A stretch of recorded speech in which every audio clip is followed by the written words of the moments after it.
Hi all. Salary, ഒരു civil എഞ്ചിനീയറുടെ salary എല്ലാവർക്കും അറിയാൻ ആഗ്രഹമുള്ള ഒന്നായിരിക്കും അല്ലേ? ഒരു സിവിൽ എഞ്ചിനീയർക്ക് എത്രത്തോളം സാലറി കിട്ടുമെന്നുള്ളത്. ഈ ഒരു സാലറി കിട്ടുക എന്നുള്ളതിന് പല ഫാക്ടേഴ്സ് ഡിപ്പെൻഡൻ്റ് ആണ് സാലറിയുടെ റേഞ്ച് എന്ന് പറയുന്നത്. നമുക്ക് ഈ വീഡിയോയിലൂടെ നോക്കാം ഏതെല്ലാമാണ് ആ ഫാക്ടേഴ്സ് എന്നും ഏകദേശം ഒരു സിവിൽ എഞ്ചിനീയറിന് ലഭിക്കുന്ന സാലറി റേഞ്ച് എത്രയാണെന്നുള്ളതും.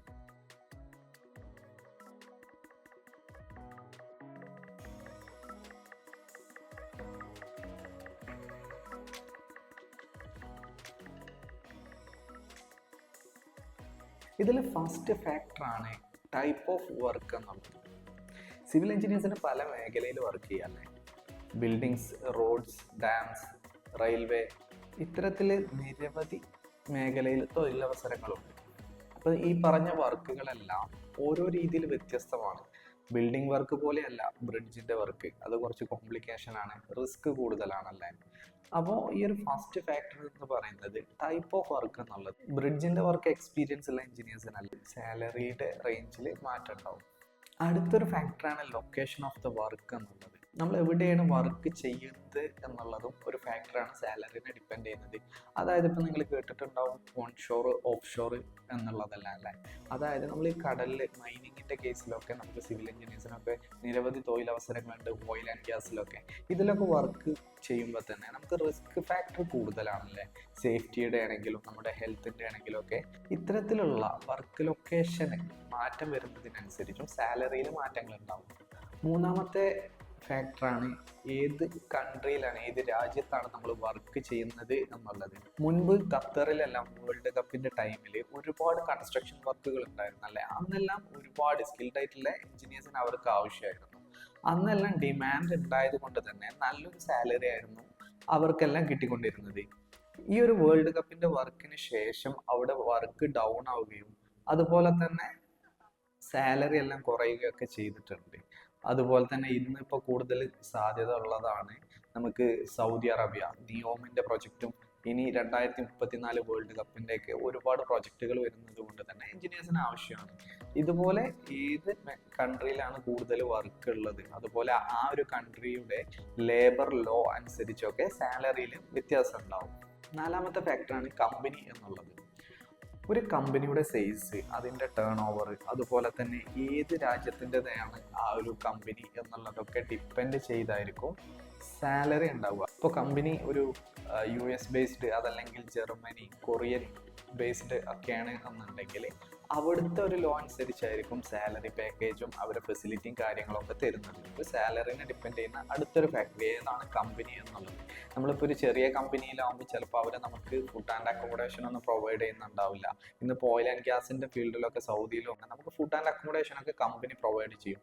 ചില കമ്പനികൾ നമുക്ക് ഫുഡ് ആൻഡ് അക്കോമഡേഷൻ അലവൻസ് ആയിരിക്കും തരുന്നുണ്ടാവുക. ഇന്ന് UAE കാണുന്നത് നമുക്കൊരു ഓഫീസ് എഞ്ചിനീയർ ആയിട്ടൊക്കെയാണ് എന്നുണ്ടെങ്കിൽ അവർക്ക് ചിലപ്പോൾ ഫുഡോ അക്കോമഡേഷനോ കാര്യങ്ങളോ ഒന്നും ഉണ്ടാവില്ല, ചിലപ്പോൾ അലവൻസ് ആയിരിക്കും. ഈ അലവൻസിൽ കൂടുതലായിരിക്കും ചിലപ്പോൾ അവരുടെ എക്സ്പെൻസ് വരിക. ഇപ്പോൾ ഒരു വലിയൊരു കമ്പനിയൊക്കെ ആകുമ്പോൾ നമുക്ക് ഫുഡും അക്കോമഡേഷനും അതുപോലെ ട്രാൻസ്പോർട്ടേഷനൊക്കെ പ്രൊവൈഡ് ചെയ്യുന്നുണ്ടാവും.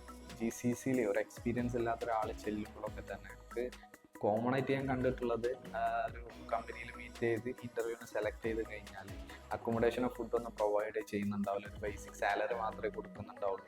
അപ്പോൾ നമ്മൾ 2 വർഷം എങ്ങനെയാണെന്നുണ്ടെങ്കിലും അവിടെ നിന്ന് എക്സ്പീരിയൻസ് ആയതിനു ശേഷം നമ്മൾ മറ്റ് കമ്പനികളിലേക്ക് മാറും. അപ്പോൾ കമ്പനി എന്നുള്ളത് വളരെയധികം ഇമ്പോർട്ടൻ്റ് ആണ്. നമ്മൾ ഏതാണ് കമ്പനി, ഏത് കൺട്രിയുടെ, അവരുടെ സ്ട്രക്ചർ കാര്യങ്ങളൊക്കെ ഒരു സാലറിനെ ഡിപ്പെൻഡ് ചെയ്യുന്ന ഒരു ഫാക്ടറാണ്. അടുത്തതാണ് എക്സ്പീരിയൻസും സ്കിൽ എന്നുള്ളതും. ഒരു എഞ്ചിനീയറിന് എക്സ്പീരിയൻസ് ഉണ്ടെങ്കിൽ ആ ഒരു എക്സ്പീരിയൻസ് ബേസ്ഡ് ആയിട്ടുള്ള സാലറി കമ്പനി കൊടുക്കുന്നുണ്ടാവും. അതുപോലെ തന്നെ സ്കിൽസും ആവശ്യമാണ്. നമ്മളിപ്പോൾ ചിലപ്പോൾ ഒരു സ്റ്റാർട്ടിങ് സ്റ്റേജ് ആണെങ്കിൽ പോലും ആ ഒരു ഇൻ്റർവ്യൂ വെച്ച് അതിലേക്ക് ആവശ്യമായിട്ടുള്ള അവരെ ആ ഒരു പ്രൊജക്റ്റിലേക്ക് അതല്ലെങ്കിൽ അവർ സെലക്ട് ചെയ്യുന്ന പൊസിഷനിലേക്ക് നമുക്ക് ആവശ്യമായിട്ടുള്ള സ്കില്ലുണ്ട് എന്നുണ്ടെങ്കിൽ അത് ബേസ്ഡ് നമുക്ക് അവർ സാലറി നമുക്ക് തരുന്നതാണ്. അടുത്തൊരു ഫാക്ടറാണ് ഏത് പൊസിഷനിലാണ് നമ്മൾ വർക്ക് ചെയ്യുന്നത് എന്നുള്ളത്. അതായത് സിവിൽ എഞ്ചിനീയേഴ്സിന് നിരവധി പൊസിഷൻസ് ഉണ്ടല്ലേ വർക്ക് ചെയ്യാൻ. സൈറ്റ് എഞ്ചിനീയർ ആയിട്ട് വർക്ക് ചെയ്യാം, പ്രൊജക്ട് എഞ്ചിനീയർ ആയിട്ട് വർക്ക് ചെയ്യാം, പ്ലാനിങ് എഞ്ചിനീയർ ആയിട്ട് വർക്ക് ചെയ്യാം, ക്വാണ്ടിറ്റി സർവേയർ ആയിട്ട് വർക്ക് ചെയ്യാം. അപ്പോൾ ഏത് പൊസിഷനാണെന്ന് ഡിപ്പെൻഡ് ചെയ്തിട്ടും നമുക്ക് സാലറി വ്യത്യാസപ്പെട്ടിരിക്കും. അടുത്തൊരു ഫാക്ടറാണ് നമ്മുടെ ഡിഗ്രി ക്വാളിഫിക്കേഷൻ എന്നുള്ളത്. കമ്പാരിറ്റീവ്ലി നമുക്ക് കുറച്ചും കൂടെ നമ്മളൊരു എഞ്ചിനീയറിംഗ് കഴിഞ്ഞ് അതിൽ മാസ്റ്ററൊക്കെ ഉണ്ട് എന്നുണ്ടെങ്കിൽ നമുക്ക് സാലറി ആ ഒരു ഡിഗ്രിക്ക് അനുസരിച്ച് നമുക്ക് ഡിപ്പെൻഡ് ചെയ്തിട്ട് നമുക്ക് മാറ്റം ഉണ്ടാവും. അപ്പോൾ ഇത്രയും ഫാക്ടേഴ്സ് ഡിപ്പെൻഡ് ചെയ്തിട്ടാണ് നമ്മുടെ സാലറിയുടെ റേഞ്ച് നിൽക്കുന്നത്. അപ്പോൾ ഇനി നമുക്ക് നോക്കാം ഏകദേശം ഓരോ പൊസിഷനിലെ ഏകദേശം കിട്ടുന്ന റേഞ്ച്. അതായത് നമ്മളിപ്പോൾ പറയുന്നത് ഒരു റേഞ്ച് വെച്ചിട്ടാണ്. അതായത് ഒരു ചെറിയ കമ്പനി മുതൽ ഒരു വലിയൊരു കമ്പനിയിൽ നിന്ന് കഴിഞ്ഞാൽ ഞാൻ കണ്ടിട്ടുള്ളത്, അതായത് ഈ പറയുന്നത് ഏകദേശം ഒരു ഹൈ റൈസ് ബിൽഡിങ്ങിലൊക്കെ വർക്ക് ചെയ്യുന്ന ഒരു എഞ്ചിനീയേഴ്സിന് എത്രത്തോളം സാലറി ഉണ്ടാവും എന്നുള്ളതാണ് ഞാൻ പറയുന്നത്. ഓരോ പൊസിഷൻ അനുസരിച്ച് എത്രത്തോളം സാലറി കിട്ടും എന്നുള്ളത് ഇതിൽ പറയുന്നത് ഒരു റേഞ്ചാണ് പറയുന്നത്, ഏത് മുതൽ എത്ര വരെ എന്നുള്ളത്. അതായത് അത് ഡിപ്പെൻസ് ആണ്. അതായത് ഈ പറഞ്ഞ പോലെ ഒരു ചെറിയ കമ്പനി മുതൽ വലിയ കമ്പനി, സ്വാഭാവികമായിട്ടും ചെറിയ കമ്പനികൾക്ക് ചെറിയൊരു സാലറി മുതലായിരുന്നു സ്റ്റാർട്ട് ചെയ്യല്ലേ. വലിയൊരു കമ്പനിക്ക് വലിയൊരു മാറ്റം ഉണ്ടാവും. ഈ കമ്പനിയുടെ രണ്ട് ഡിഫറൻസ് തമ്മിൽ സാലറിയിൽ മാറ്റം ഉണ്ടാവും. എന്നാലും നമ്മൾ ഓരോ പൊസിഷനിൽ ഏകദേശം കിട്ടുന്നത് ഞാൻ മനസ്സിലാക്കിയിട്ടുള്ളതും ഞാൻ കണ്ടിട്ടുള്ളതുമായിട്ടുള്ളതാണ് ഞാനിവിടെ ഷെയർ ചെയ്യുന്നത്. ആ ഒരു സാലറി ഏകദേശം എത്ര എഞ്ചിനീയേഴ്സിന് വരും എന്നുള്ളത് നമുക്ക് നോക്കാം. ഫസ്റ്റ് പൊസിഷനാണ് സിവിൽ സൈറ്റ് എഞ്ചിനീയർ എന്നുള്ളത്. നമുക്ക് സൈറ്റ് എഞ്ചിനീയർ എന്ന് പറയുമ്പോൾ നമുക്ക് ഒരു കോഴ്സ് കഴിഞ്ഞ് ഒരു ട്രെയിനിങ് ആയിട്ട് നമ്മൾ സ്റ്റാർട്ട് ചെയ്യുന്നുണ്ടാവും അല്ലേ. പിന്നെ നമ്മൾ ഒരു സീനിയർ സൈറ്റ് എഞ്ചിനീയറും ഉണ്ടാവും. അതായത് ഇന്ത്യയിലൊക്കെയാണ് എന്നുണ്ടെങ്കിൽ ഒരു സിവിൽ എഞ്ചിനീയർ ഒരു ട്രെയിനി ആയിട്ട് കയറുമ്പോൾ 8,000 മുതൽ സാലറി സ്റ്റാർട്ട് ചെയ്യും. അതുപോലെ ഒരു സീനിയർ ലെവലിലൊക്കെയാണ് എന്നുണ്ടെങ്കിൽ ഒരു 60-70,000 വരെയാണ് നമുക്ക് ഇന്ത്യയിൽ റേഞ്ച് പോകുന്നത്. ഇനി നമുക്ക് GCCയിൽ നോക്കാം. GCCയിൽ ഒരു സിവിൽ സൈറ്റ് എഞ്ചിനീയർ എന്ന് പറയുമ്പോൾ നമ്മളിപ്പോൾ പറയുന്നത് ദർഹത്തിലാണ്, ഒരു UAE ബേസ്ഡ് ആണ് നമ്മൾ പറയുന്നത്. ഈ ഒരു റേഞ്ച് തന്നെ ആയിരിക്കും നമുക്ക് സൗദിയിലും അതുപോലെ തന്നെ ഖത്തറിലോ ഒമാനിലോ ഒക്കെയാണ് എന്നുണ്ടെങ്കിലും ഏകദേശം ഈ ഒരു റേഞ്ചാണ് വരിക. നിങ്ങൾ അവിടുത്തെ ദർഹം അനുസരിച്ച് കൺവേർട്ട് ചെയ്താൽ മതി. ഓക്കെ, അപ്പോൾ നമ്മൾ UAE ബേസിൽ ദർഹത്തിലുള്ള ഒരു എമൗണ്ടാണ് പറയുന്നത്. നമ്മളൊരു സ്റ്റാർട്ടിങ്ങിലൊക്കെ ഒരു GCC എക്സ്പീരിയൻസ് ഇല്ലാത്ത ഒരാൾ ഫസ്റ്റ് ചെല്ലുമ്പോൾ ഒരു 2,500 മുതൽ 14,000 ദിർഹംസ് വരെയാണ് ഒരു സിവിൽ സൈറ്റ് എഞ്ചിനീയർക്ക് വരുന്നത്. അതായത് 2,500 നമ്മളവിടെ ഒരു ഫ്രഷറൊക്കെ ആയിട്ട് ജോയിൻ ചെയ്യുന്ന ഒരു എഞ്ചിനീയറിന് കിട്ടുന്ന സാലറിയാണ്. അതുപോലെ തന്നെ 14,000 എന്നുള്ളതൊക്കെ വലിയൊരു കമ്പനിയിൽ സീനിയർ സൈറ്റ് എഞ്ചിനീയർക്കൊക്കെ കിട്ടുന്ന ഒരു സാലറിയാണ്. അപ്പോൾ ഈ ഒരു റേഞ്ചിലായിരിക്കും നമ്മൾ മറ്റു പൊസിഷനിലുള്ള സാലറിയുടെ റേഞ്ചൊക്കെ പറയുന്നത്. അടുത്തൊരു പൊസിഷനാണ് ക്വാണ്ടിറ്റി സർവേയർ എന്നുള്ളത്. ഈ ക്വാണ്ടിറ്റി സർവേയർ തന്നെ രണ്ട് ടൈപ്പ് ഉണ്ട്, പ്രീ ക്വാണ്ടിറ്റി സർവേയറും പോസ്റ്റ് ക്വാണ്ടിറ്റി സർവേയറും. അപ്പോൾ ഇന്ത്യയിലൊക്കെ ഈ ഒരു ക്വാണ്ടിറ്റി സർവേയർ എന്നുള്ള പൊസിഷനിൽ തന്നെ ആയിരിക്കും ഇത് രണ്ടും ചെയ്യുന്നുണ്ട്, രണ്ട് വർക്കും. അപ്പോൾ ഇന്ത്യയിലുള്ള ഒരു ക്വാണ്ടിറ്റി സർവേയർക്ക് കിട്ടുന്ന സാലറി റേഞ്ച് എന്ന് പറയുന്നത് ഒരു 10,000, ഒരു സ്റ്റാർട്ടിംഗ് സ്റ്റേജിൽ 10,000 മുതൽ 40,000 വരെയാണ് ഒരു ക്വാണ്ടിറ്റി സർവേയർക്ക് കിട്ടുക. ഇനി GCCയിലാണ് എന്നുണ്ടെങ്കിൽ ഒരു പ്രീ ക്വാണ്ടിറ്റി സർവേയറിന് വരുന്നത് 2,500 മുതൽ 6,000 വരെയാണ്. ഒരു പോസ്റ്റ് ക്വാണ്ടിറ്റി സർവേയറിന് വരുമ്പോൾ 3,000 മുതൽ 16,000 വരെ നമുക്ക് സാലറി ലഭിക്കുന്നതാണ്. അടുത്തൊരു പൊസിഷനാണ് ടെൻഡറിങ് എഞ്ചിനീയർ എന്നുള്ളത്. ഒരു ടെൻഡറിങ് എഞ്ചിനീയറിന് ഇന്ത്യയിൽ 20,000 മുതൽ 40,000 വരെയാണ് ഇന്ത്യയിൽ കിട്ടുന്ന റേഞ്ച്. ഇനി അത് GCCയിലാണ് എന്നുണ്ടെങ്കിൽ 4,000 മുതൽ 7,000 വരെ ആയിരിക്കും അവരെ റേഞ്ച് എന്ന് പറയുന്നത്. അടുത്തൊരു പൊസിഷനാണ് പ്ലാനിങ് എഞ്ചിനീയർ എന്നുള്ളത്. ഒരു പ്ലാനിങ് എഞ്ചിനീയറിന് ഇന്ത്യയിൽ ഏകദേശം 30,000 മുതൽ 60,000 വരെയാണ് ലഭിക്കുന്ന സാലറി എന്ന് പറയുന്നത്. GCC കൺട്രീസിലാണ് എന്നുണ്ടെങ്കിൽ 4,000 മുതൽ 16,000 വരെയാണ് സാലറി റേഞ്ച് എന്ന് പറയുന്നത്. നമ്മൾ സൈറ്റ് സിവിൽ കോർഡിനേറ്റർ ഉണ്ടാവും അല്ലേ.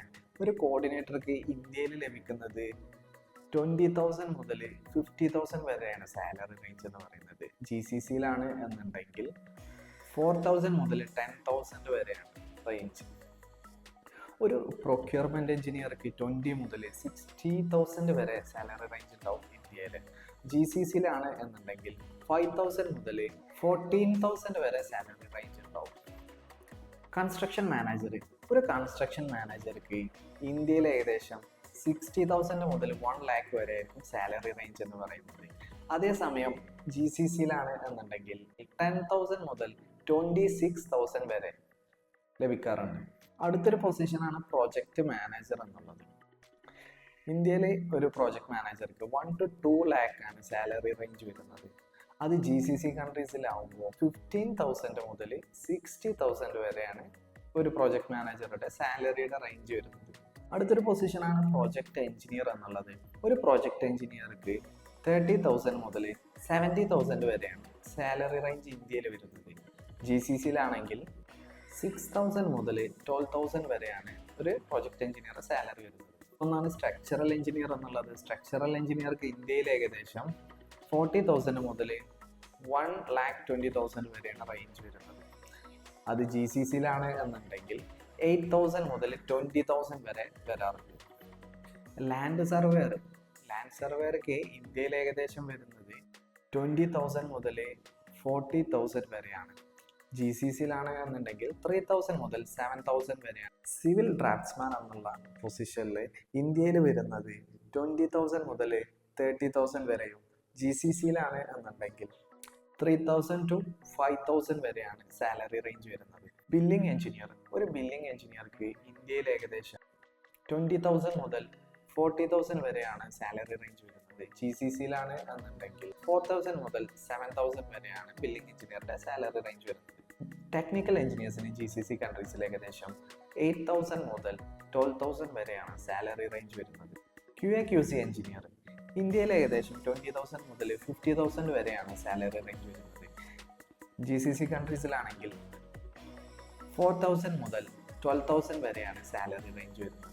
മെറ്റീരിയൽ എഞ്ചിനീയർ GCC കൺട്രീസുകളിൽ 3,000 മുതൽ 8,000 വരെയാണ് സാലറി റേഞ്ച് കണ്ടിട്ടുള്ളത്. അതുപോലെ തന്നെ നമുക്ക് മറ്റു മേഖലയാണ് ടീച്ചിങ് ഫീൽഡ്. ഒരു ഗവൺമെന്റിലൊക്കെ പ്രൊഫസർ ആകുമ്പോൾ ഏകദേശം 1.5 ലക്ഷം വരെ ആയിരിക്കും സാലറി ഉണ്ടാവുക. അതുപോലെ തന്നെ ഈ ഒരു ഗവൺമെന്റ് റേഞ്ചിലാണ് നമുക്ക് ഈ ഒരു എഞ്ചിനീയറിംഗ് ജോബൊക്കെ ഉണ്ട് എന്നുണ്ടെങ്കിൽ 30,000 മുതൽ 1.5 lakh depends upon the position. അതുപോലെ തന്നെ ഏതിലാണ് വർക്ക് ചെയ്യുന്നതൊക്കെ അനുസരിച്ച് നമുക്ക് ആ ഒരു സാലറി റേഞ്ച് ആയിരിക്കും കിട്ടുന്നുണ്ടാവുക ഒരു ഗവൺമെന്റ് എംപ്ലോയി എന്നുള്ളതിന്. പിന്നെ ഗവൺമെന്റ് എംപ്ലോയീസ് ആകുമ്പോൾ തന്നെ മറ്റു ആനുകൂല്യങ്ങളും ബോണസും കാര്യങ്ങളൊക്കെ ഉണ്ടാവും. അതായത് നമ്മൾ നല്ലൊരു കമ്പനി ആണെങ്കിൽ തന്നെ നമ്മളിപ്പോൾ GCCയിലൊക്കെ അവിടുത്തെ ലേബർ ലോ പ്രകാരം നമുക്ക് തരേണ്ട ബെനിഫിറ്റുകളും നമ്മളെ എൻഡ് ഓഫ് സർവീസ് കാര്യങ്ങളൊക്കെ നല്ലൊരു കമ്പനിയാണ് എന്നുണ്ടെങ്കിൽ നമുക്ക് അതൊക്കെ കിട്ടുന്നതാണ് എങ്ങനെയാണോ അവിടുത്തെ ഗവൺമെന്റ് ലോ അനുസരിച്ച്. അപ്പോൾ ഇതാണ് ഏകദേശം സാലറി റേഞ്ച് വരുന്നത്. പക്ഷെ നമ്മൾ ഫോക്കസ് ചെയ്യേണ്ടത് ഈ ഒരു സാലറി കിട്ടുക എന്നുള്ളതല്ല, നമ്മുടെ സ്കില്ല് നമ്മൾ ഡെവലപ്പ് ചെയ്തെടുക്കുക എന്നുള്ളതാണ്. പിന്നെ അതുപോലെ നമ്മൾ ഇപ്പോൾ പറഞ്ഞ ഫാക്ടേഴ്സുകളൊക്കെ നമ്മൾ നോക്കുക, ഏത് മേഖലയിലാണ് നമുക്ക് കൂടുതൽ സാധ്യത ഉള്ളത് അതിൽ നമ്മൾ സ്പെഷ്യലൈസ് ചെയ്ത് പഠിക്കുക. പിന്നെ ആ ഒരു ഫീൽഡിൽ തന്നെ നമ്മൾ വർക്ക് ചെയ്യുക. നമ്മളെ എക്സ്പീരിയൻസ്, സ്കില്ല് ഇതൊക്കെ ഡിപ്പെൻഡ് ചെയ്തിട്ടാണ് നമ്മുടെ സാലറിയുടെ റേഞ്ച് കിട്ടുക. അതുപോലെ നമ്മൾ കൂട്ടാൻ വേണ്ടിയിട്ട് നമ്മളെ സ്കില്ലും എക്സ്പീരിയൻസും നമ്മൾ കൂട്ടുക. അതിലാണ് നമ്മൾ കൂടുതൽ ഫോക്കസ് ചെയ്യേണ്ടത്.